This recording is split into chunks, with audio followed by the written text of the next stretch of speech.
اعوذ باللہ من الشیطان اللعین الرجیم بسم اللہ الرحمن الرحیم اللہم کن لولیک الحجۃ ابن الحسن صلواتک علیہ وعلی آبائہ فی ہذہ الساعۃ وفی کل ساعہ ولییا وحافظا وقائدا وناصرا ودلیلا وعینا حتی تسکنہ ارضک طوعا وتمتعہ فیہا طویلا اللہم صل علی محمد وعلی محمد وعجل فرجہم۔ مومنین کرام، جیسا کہ ہمارا معمول رہا ہے کہ ہم جو ہے دعائے ندبہ کے بعد جو ہے کچھ تذکرہ محمد وعلی محمد کرتے ہیں، تو اسی مناسبت سے پچھلی مرتبہ ہم نے پوشیدہ آفتاب کی چند نورانی کرنیں اس کتاب سے کچھ اقتباسات پڑھے تھے۔ اب کی بار جو ہے میرے ہاتھ میں جو کتاب ہے اس وقت، اس کا نام ہے جزیرہ برمودا، اور حضرت حجت کی اقامت گاہ اس کا سب ٹائٹل ہے۔ مؤلف ہیں اس کے مروج الاحکام مولانا سید محمد عباس قمر زیدی، سنہ طباعت ہے مارچ 1999، اور ناشر ہیں اس کے عباس بک ایجنسی لکھنؤ۔ ہدیہ ہے اس کا 30 روپے۔ تو یہ جو ہے کتاب آپ جو ہے عباس بک ایجنسی، درگاہ حضرت عباس، رستم نگر، لکھنؤ، انڈیا 3 سے حاصل کر سکتے ہیں، ٹھیک ہے۔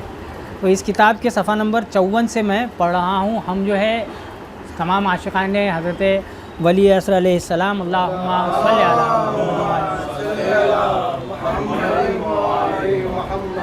ان کی مطابقت سے جو ہے، جو ان کی اوصاف ہیں یا ان سے متعلق جو اور دوسری احادیث ہیں، وہ سب جو ہے مولانا سے بھی سنتے آئے ہیں، اور خود بھی جو ہے یہاں وہاں سے کتابوں سے پڑھ کے جو ہے مجلسوں میں سنتے ہیں۔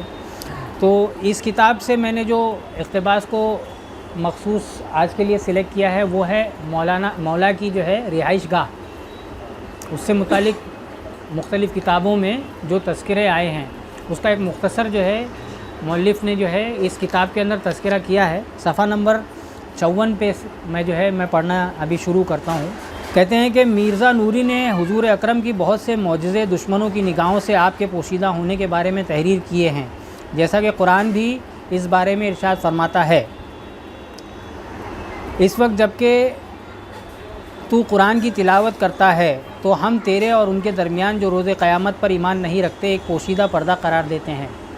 وَإِذَا قَرَأْتَ الْقُرْآنَ جَعَلْنَا بَيْنَكَ وَبَيْنَ الَّذِينَ لَا يُؤْمِنُونَ بِالْغَيْبِ حِجَابًا مَسْتُورًا، یہ قرآن کی آیت ہے، سورہ اسرا آیت نمبر 45 کہ امام جو ہے ظاہر ہوتے ہوئے بھی لوگوں کے کافروں کی نظروں سے پوشیدہ کس طرح سے ہیں، اس کا ثبوت قرآن مجید سے دلیل جو ہے۔ کتب تاریخ و سیرہ میں نقل ہوا ہے کہ ابو سفیان، نضر بن حارث، ابو جہل اور ام جمیل کون تھی؟ یہ ابو لہب کی بیوی تھی، سینکڑوں مرتبہ آن حضرت کو تکلیف پہنچانے کے ارادے سے آپ کے سامنے آئے، لیکن آن حضرت کو نہ دیکھ سکے۔ تو پھر کون سا تعجب ہے کہ ایسے بہت سے عظیم شہر دریا اور صحراؤں میں موجود ہیں جن کو خدا نے دنیا والوں کی نظر سے پوشیدہ کر دیا ہے، جب لوگ وہاں سے گزرتے ہیں تو علاوہ صحرا اور دریا کی کچھ نہیں دیکھتے۔ مرحوم نہاوندی نے حضرت حضور اکرم کی دشمنوں کی نگاہوں سے پوشیدہ رہنے کے بارے میں بہت سے معجزات تحریر کرنے کے بعد لکھا ہے کہ اسی طرح حضرت حجت کا وجود مبارک اور طول عمر اور اغیار کی نظر سے آپ کا پوشیدہ رہنا بھی پروردگار کی آیات عجیبیہ سے ہے، جن کی تکذیب کسی طرح نہیں کی جا سکتی۔ اگر کوئی شک کرتا ہے تو پھر وہ ایمان کامل نہیں رکھتا بلکہ ضعیف الایمان ہے۔ حضرت ولی عصر علیہ السلام کے زمانے غیبت کی دعاؤں میں سے ایک دعا یہ بھی ہے، اللہم صلی علی محمد وعلی۔ مولا کی دعا یہ ہے کہ اللہم احجبنی عن عیون اعدائی و جمیع بینی و بین اولیاء وجمع بینی و بین الاولیاء، یعنی کہ مولا نے یہ دعا کی ہے کہ بار خدایا مجھے دشمنوں کی نگاہوں سے پوشیدہ فرما اور میرے دوستوں کے درمیان اجتماع حاصل کر۔ یہ جو ہے اس کا حوالہ ہے مصباح کفامی، صفحہ نمبر 219، نہج الاطراد سے صفحہ نمبر 302۔ چونکہ مشیت الہی یہی ہے کہ اس کی حجت دشمنوں کی نظروں سے پوشیدہ رہے، اور خود امام کی بھی دعا ہے تو مستجاب ہونا لازمی ہے، اور اسی لیے جب تک خدا چاہے گا آپ نہایت جاہ و حشم کے ساتھ ماں، ہمسر و فرزندان میں دشمن کے شر سے دور اور ان کی نگاہوں سے پوشیدہ رہیں گے انشاءاللہ۔ بعض تحریر کرنے والوں نے یہ فرمایا کہ کرۂ زمین کے زمانے میں بلکہ اب سے بہت پہلے ایک ایک گز اور ایک ایک بالش تحقیق کی جا چکی ہے اور انسان نے اس کے تمام گوشے اور زاویے چھان مارے ہیں، لیکن اس کے باوجود کسی نے ایسی جگہ نہیں پائی اور اس قسم کے جزیرے اور شہر نہیں دیکھے۔ اگر ان کا وجود ہوتا تو لازماً دیکھے جاتے اور اسلام کے اہم ترین مراکز میں ان کا شمار ہوتا، اور اس بنا پر قطعی طور سے یہی کہا جا سکتا ہے کہ ایسے مقامات کا کہیں وجود ہی نہیں ہے۔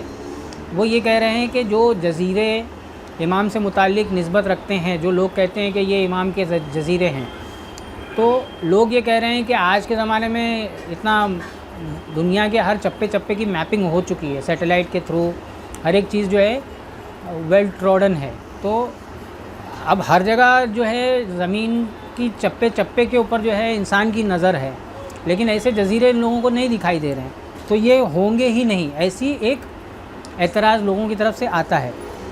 ان سوالات کا مختصر جواب یہی ہو سکتا ہے کہ مغربی تحقیق کنندگان نے خود اس بات کا اعتراف کیا ہے کہ ابھی بھی کرۂ زمین کے بہت سے منطقے ناشناختہ ہیں، خود لوگ بول رہے ہیں، اور بہت سے مقامات محتاج تحقیق ہیں۔ ممکن ہے کہ آخر کتاب میں مزید حوالہ جات نقل کریں۔ یہ آخر کتاب میں مطلب یہ بول رہے ہیں کہ یہ مؤلف خود بھی جو ہے ریفرنسز دیں گے، اور انہوں نے دیے بھی ہیں، میں نے خود نے بھی پڑھے ہیں، تو اور میں پڑھ کے اس کے بعد میں کتاب میں سے اخذ کیا ہے، ٹھیک ہے۔ حضرت حجت کی اقامت گاہ کے بارے میں جو قول مسلم و ناقابل تردید ہے وہ یہ ہے کہ آپ ہر سال حج کے موسم میں خانہ خدا کی زیارت کے لیے تشریف لاتے ہیں، ہر سال خانہ خدا کی زیارت میں، حج میں مولا وہاں پہ تشریف لاتے ہیں اور مراسم حج میں شرکت فرماتے ہیں، مگر حاجیوں کی انبوہ انہیں نہیں دیکھتے یا دیکھتے ہیں مگر پہچانتے نہیں۔ اس کا حوالہ ہے بحار الانوار جلد نمبر 52 صفحہ نمبر 152، ٹھیک ہے۔ اس خورشید جہاں تاب کے غیبت طولانی زمانے میں اس عاشق صادق حج خانہ خدا کے لیے جاتے ہیں تو مراسم حج میں ان کے نقش قدم کی جستجو میں مشغول رہتے ہیں۔ کس قدر نیک بختی ہے اس شخص کی جو اس کعبہ مقصود کی زیارت سے خانہ کعبہ کے جوار میں مشرف ہو جائے، یعنی کہ وہ آدمی کتنا خوش نصیب ہے جو کہ خانہ کعبہ کے اندر ہمارے کعبہ اور قبلہ کی زیارت سے مشرف ہو جائے۔ بر محمد و آل محمد صلوات۔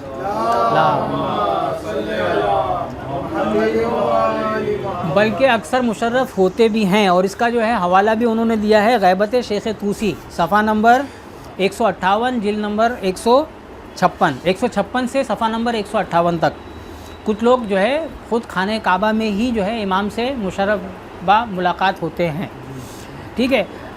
تو کچھ ایسی جگہیں متعین ہیں جو لوگوں نے بتائی ہیں کہ جہاں پہ امام ہوتے ہیں، جیسے سرزمین ہائے دور دست مطلب فار فلنگ، انگلش میں اگر کہا جائے تو far flunged areas, isolated areas, far flunged areas, تو زمین ہائے دور دست، یہ اردو میں انہوں نے لکھا ہے ریموٹ ایریاز، جو ہم لوگ بولتے ہیں نا ریموٹ ایریاز، ٹھیک ہے، تو یہ انہوں نے اردو میں لکھا ہے، اردو کا ورڈ جو ہے وہ دور دست ہے، ٹھیک ہے۔ توقیہ شریف مطلب آخری جو امام نے اپنا خط لکھا تھا حضرت شیخ مفید کے نام، وہ توقیہ شریف جو ہے اس میں سن 410 ہجری میں ناحیہ مقدسہ، یعنی ناحیہ مقدسہ ہمارے امام کا بھی نام ہے، امام کے پاس سے شیخ مفید کے افتخار کے سلسلے میں صادر ہوئی۔ اس میں حضرت حجت کے خط شریف میں تحریر ہے کہ اگرچہ ہم نے دور دراز کی زمین میں اقامت اختیار کی ہے، مطلب خود امام نے کہا ہے کہ میں دور دراز میں، وہ دور دراز کس جگہ کو کہا جاتا تھا اس زمانے میں وہ ہم کو نہیں معلوم ہے، وہ اللہ تعالیٰ نے جو ہے کس مصلحت کے طور پہ لوگوں کے ریکارڈ سے نکال دیا کہ دور دراز کس کو کہتے تھے اس زمانے میں، اور ہم ستمگروں کی جگہ سے دور ہیں کیونکہ خداوند عالم نے ہمارے اور ہمارے شیعہ مومنین کے سلسلے میں یہی مصلحت اختیار کی ہے کہ جب تک دنیا کی حکومت تباہ و برباد کرنے والے ظالموں کے ہاتھ میں ہے اس وقت تک ہم اسی دور دست مقام میں قیام کریں گے، مگر تمہاری خبروں سے آگاہ ہیں اور تمہاری کوئی خبر سے پوشیدہ نہیں، ہم سے پوشیدہ نہیں ہے۔ ہم جانتے ہیں کہ تم کیا پریشانی اور مصیبت پہنچتی ہے تمہیں اس وقت سے کہ جب تم میں سے بہت سے شیعوں نے ایسے کام کرنا شروع کیے ہیں جن سے تمہارے نیک افراد دور رہتے ہیں۔ مطلب مولا کو یہ بھی معلوم ہے کہ ہم میں سے شیعوں میں سے جو شیعہ کہلاتے تھے ان لوگوں نے کچھ ایسے کام کرنے شروع کر دیے کہ جو نیک اور مومن پاک باز لوگ جو ہے نہیں کرتے تھے، اور جو خدا سے تم نے وعدہ کیا تھا اس کو پس پشت ڈال دیا گیا، گویا اس کی تمہیں کوئی خبر ہی نہیں۔ اس کے باوجود ہم نے تم کو ترک نہیں کیا اور تمہاری یاد کو اپنے دل سے دور نہیں کیا۔ اگر ہم اپنی توجہ تمہاری طرف سے ہٹا لیتے تو بہت سی مصیبتیں تمہیں گھیر لیتیں، تمہارے دشمن تم کو اور تمہاری بنیادوں کو مٹا دیتے اور تمہارے وجود کو قلع قمع کر دیتے۔ اس کا حوالہ ہے احتجاج طبرسی۔ دوسری جگہ جو امام سے متعلق رہتی ہے، مناسبت رکھتی ہے، جس کو کہا جاتا ہے کہ یہ حدیثوں میں وارد ہوا ہے کہ مولا یہاں پہ ہیں، وہ ہے مدینہ طیبہ۔ جیسے کہ امام حسن عسکری علیہ السلام اللہم صلی علی محمد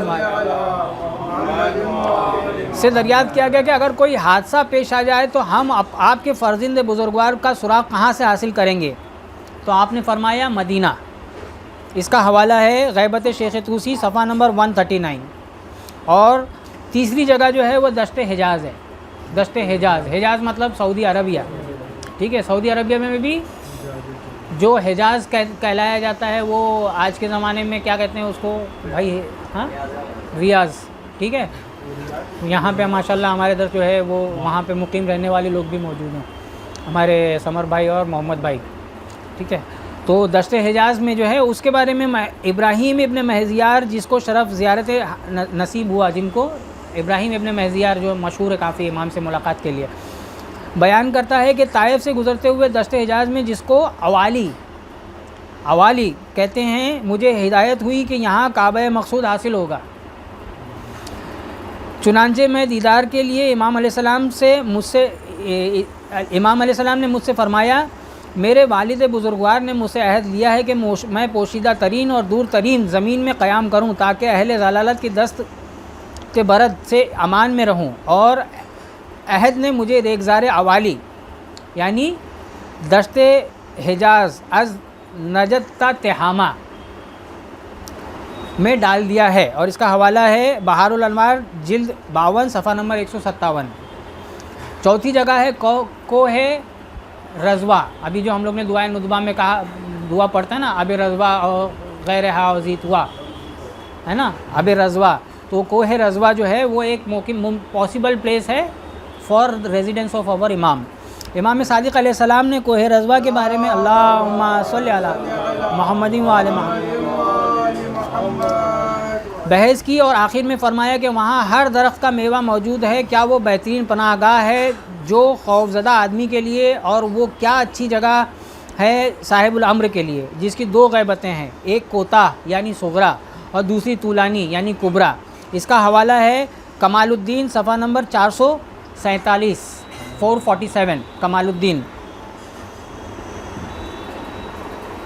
پانچویں جگہ ہے قرعہ۔ علامہ مجلسی مرحوم نے تذکرہ ائمہ میں اہل سنت کی کتاب سے نقل کیا ہے کہ حضرت مہدی غیبت کبریٰ کے زمانے میں ایک قریہ میں قیام کریں گے جس کا نام قرعہ ہے، ٹھیک ہے۔ نمبر 6 ہے جابلقا و جابلسا۔ مرحوم مرزا نوری ارشاد فرماتے ہیں کہ ایسی بہت سی خبریں موجود ہیں جو معنی کے اعتبار سے متواتر دلالت کرتی ہیں کہ مشرق و مغرب میں دو شہر بنام جابلقا اور جابلسا موجود ہیں، جہاں کے باشندے حضرت ولی عصر کے انصار ہیں جو حضرت کے ساتھ خروج کریں گے۔ اس کا حوالہ ہے سفینۃ البحار جلد 1 صفحہ نمبر 145۔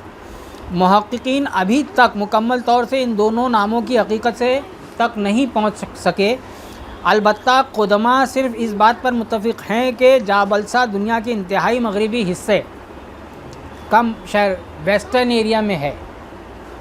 یہ قدماء مطلب جو حضرت شیخ صدوق اور شیخ مفید دوسرے مراجع کرام جو پائے کے رہے قدماء میں سے، ان لوگوں کا یہ نظریہ ہے کہ ویسٹرن ایریا کے اندر ہے۔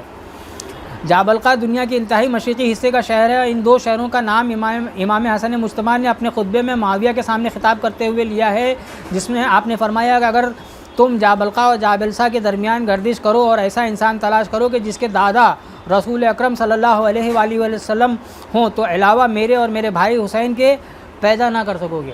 پھر اس کے بعد میں ساتھ ہے بلد مہدی۔ علامہ مجلسی بہار کے جلد سماع والعالم میں السماع والعالم میں اہل سنت کی کتاب کے حوالے سے تحریر فرماتے ہیں کہ بلد مہدی علیہ السلام ایک شہر ہے جو خوشنما و مستحکم، جس کی بنا ہے اس کا حوالہ ہے سفینہ بہار، جلد نمبر 1 صفحہ نمبر 145، اور 8واں ہے بیت الحمد۔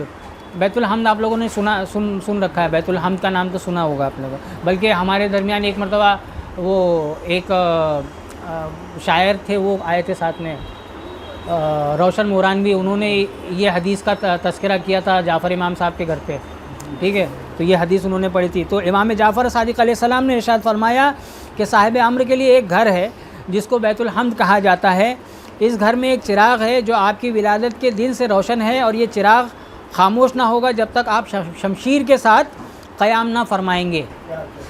اور اللہم صلی علی محمد و آل محمد۔ اور اس کا حوالہ ہے العبقری الاحسان، جلد نمبر 2 صفحہ نمبر 136۔ نمبر 9، جزائر مبارکہ۔ ایک مفصل اور معروف داستان ہے کہ ایک شخص محترم نے عون الدین وزیر کی مجلس میں اظہار کیا کہ میں سال 566 ہجری میں اپنے اہل و عیال کے ہمراہ ایک، دیکھیے یہ کافی انٹرسٹنگ وہ ہے، مطلب داستان ہے جس کو آپ کو یاد رکھنی چاہیے، اپنے بچوں کو بھی یاد کرانی چاہیے۔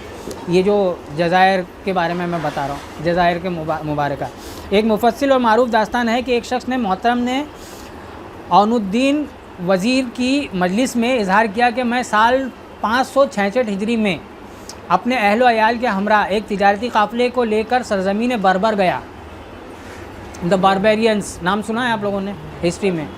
اب وہ کہاں پہ آ رہا ہے؟ وہ یورپ کے ایریے میں آ رہا ہے، ٹھیک ہے، یورپ میں جہاں پہ اندلس اور دوسری جگہ ہیں۔ تو بربر، وہاں سے ہم نے دریائے سفر شروع کیا، چلتے چلتے ہم ایک جزیرے میں پہنچے جس کو کشتی کے ناخدا نے پہلی بار ہی دیکھا تھا۔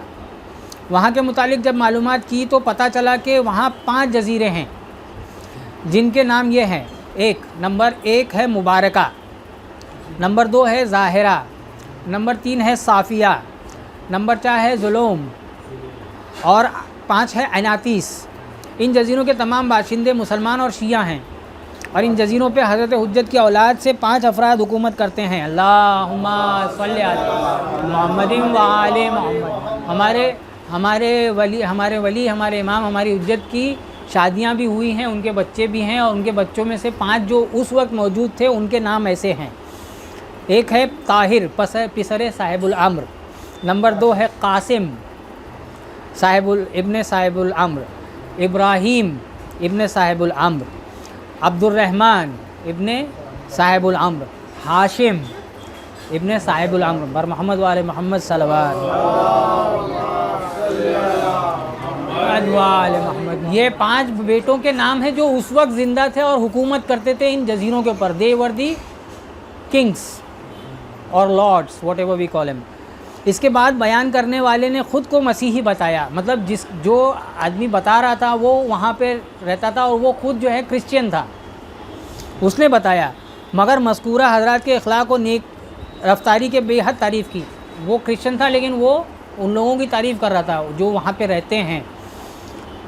وہاں کے بے نظیر صفائی اور زیبائی کا تذکرہ کیا۔ جب گفتگو اختتام کو پہنچی تو اس وزیر ناصبی و وہابی منش نے اس مجلس میں موجود افراد سے عہد لیا کہ آج کے بعد یہ داستان ہرگز کسی سے مطلب جو عون الدین تھا وزیر، اس نے کیا کیا کہ لوگوں سے پرومس لیا کہ آپ لوگ پرومس کرو کہ جو آپ نے یہ دیکھا، یہ جزیرے دیکھے، یہ لوگوں کو دیکھا، ان کے بارے میں کسی سے تذکرہ نہ کریں گے، ٹھیک ہے۔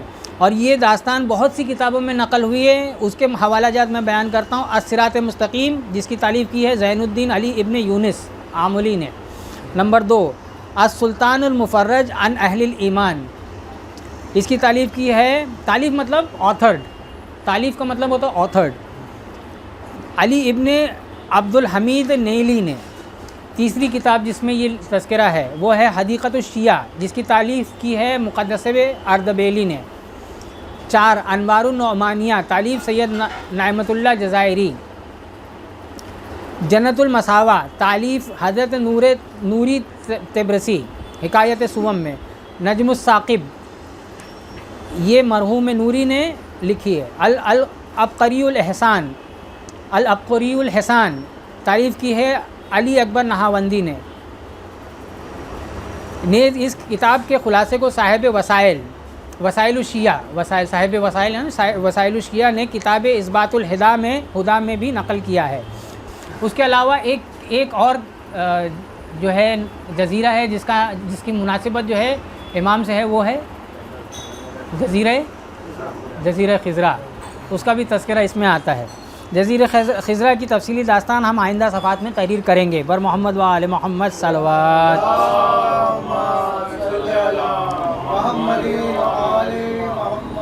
اس کے بعد میں جو ہے یہ جو ہے ایک مخصوص جو ہے آپ لوگوں، میں اس کو ویڈیو کے اوپر نہیں بیان کرنا چاہتا، لیکن میں چاہوں گا کہ آپ لوگ جو ہے میں آپ کو اس کا اسکرین شاٹ بھیج دوں گا، آپ لوگ پڑھیے گا اور یاد رکھیے گا، اپنے بچوں تک بھی پہنچائیے گا۔ اسے کہتے ہیں علی ابن فاضل کی داستان یا حکایت، ٹھیک ہے؟ یہ آپ کو علی ابن فاضل کی حکایت اپنے خود بھی یاد رکھنی چاہیے، اپنے بچوں تک بھی پہنچانی چاہیے، اس کی تاکید بھی ہے، اور